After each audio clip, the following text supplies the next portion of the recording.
And if your product was, let's say, what could be a toxic technology, maybe you want to have something more environmental friendly, you would actually have a voice in that, in making that decision, rather than having to have a product that could be bad for the water supply, bad for the food, whatever it is, I'd like to you know. chime in on that one too, if Yeah, you allow me. sure, absolutely. This is a very important point because when you're really serious about being an environmentalist, you realize that the small adjustments we as individuals make, like carrying a canvas shopping bag or recycling our plastic bottles, will have relatively small impact on our ability to change the devastating destruction of the climate, of the environment. We have to change the way we do business. Okay, we have to change the way that industry is run, the way that we are, the way that we consume also. But more importantly, we have to change the way we do business. And so that's why worker cooperatives are such an important part of and tool. It should be a tool, although environmentalists, for the most part, don't even know about the structure. But this is what we need to change in order to change the problems with the environment. So yeah, it's very much tied to the environmental movement. And thank you for elaborating on that, because that's a very important point because it's part of the basics. It is literally part of the basics, let alone the details. Yeah, Um, I'll add something to that. The terminology I like to use for that is the subordination of capital. So, I like to use the example of like a paper mill.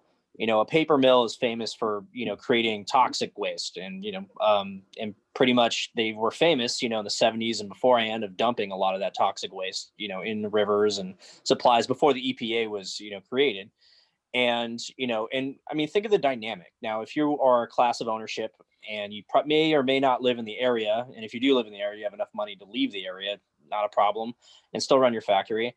If the workers were their own board of directors and they were the ones, deciding on, should we dump this in the river, or should we, dispose of this in a, ethical, or, at least environmentally friendly way, they have their stakeholders. So what happens is, sure, let's say they do decide to dump it in the river. Well, guess what?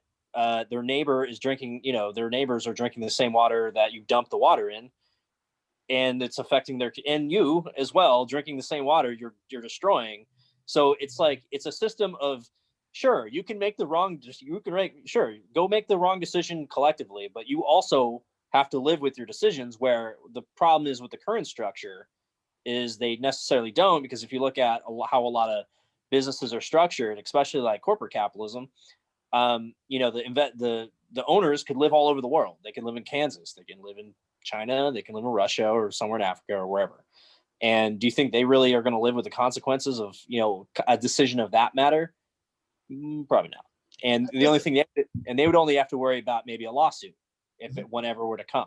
that's And absolutely correct. This has so Yes. also raised its head with the pandemic, because not having control of your work environment has resulted in people not getting appropriate, PPEs, equipment, or not handling, their change in the dynamics of their employment in a way which is, favorable to the worker, because we don't own and control the workplaces.